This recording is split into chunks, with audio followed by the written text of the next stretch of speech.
जय सिया राम साथियों, आज हम बात करने वाले हैं जिसका हृदय प्रेम से भरा है वही बलिदान कर सकता है। आचार्य विनोबा भावे। हाँ, तो हम आगे बढ़ते हैं। वर्ष 1940 के व्यक्तिगत सत्याग्रह के दौरान मुझे 3 बार गिरफ्तार किया गया और मैंने लगभग 1 वर्ष 9 माह जेल में बिताया। बापू के आदेश से मैंने देश भर में सत्याग्रह किया था, इसलिए जब मैं जेल गया तो मुझे लगा कि अखिल भारतीय प्रतिनिधि के रूप में मुझे सभी भारतीय भाषाएं सीखनी चाहिए। मेरे लिए इतना भी काफ़ी नहीं था। मैं मानवता के लिए पूरी दुनिया का प्रतिनिधित्व करना चाहता था, जिसका मतलब विश्व की अन्य भाषाओं को सीखना भी था।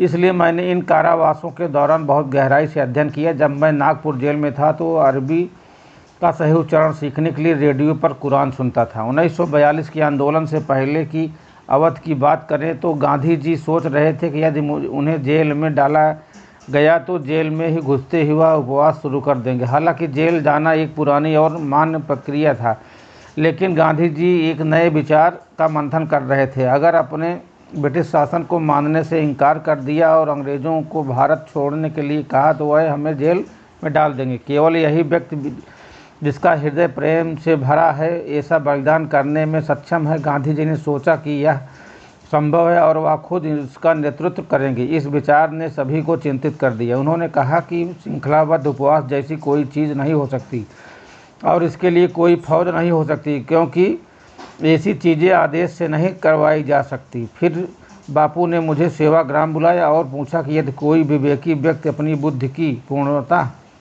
में किसी कार्य को कर सकता है तो क्या उसका अनुयायी भी उस पर विश्वास करके उसे कर सकता है। मैंने कहा, हाँ, भगवान राम जो अपने ज्ञान की पूर्णता हमें कर सकते हैं उसे हनुमान अपने विश्वास की पूर्णता में कर सकते हैं।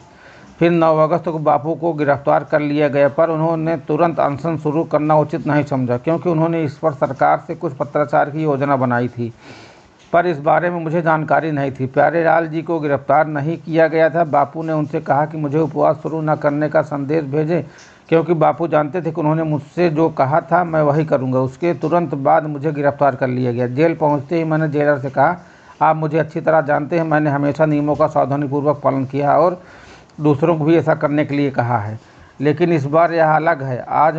मैं आज शाम को कुछ न खाऊंगा। मैं ऐसा अनुपालन का उल्लंघन करने के लिए नहीं कर रहा हूँ, बल्कि अपने आंतरिक अनुशासन के लिए कर रहा हूँ। इसके बाद मैंने जेल में प्रवेश किया, लेकिन 2 घंटे बाद मुझे कार्यालय में बुलाया गया। प्यारेलाल जी ने बापू को संदेश को किशोरीलाल भाई के जरिए मुझ तक पहुँचाने के लिए कहा था, लेकिन किशोरीलाल भाई ने कहा कि विनोबा इसे तब तक स्वीकार नहीं करेंगे जब तक कि हमारे बीच कोई स्वयं जाकर उन्हें यह संदेश न दे। अंत में वो गोपाल राव वालुंजकर ने आकर मुझे बापू का संदेश सुना और मैंने उपवास तोड़ दिया। जय सिया राम सीताराम। वीडियो अच्छी लगी तो चैनल को सब्सक्राइब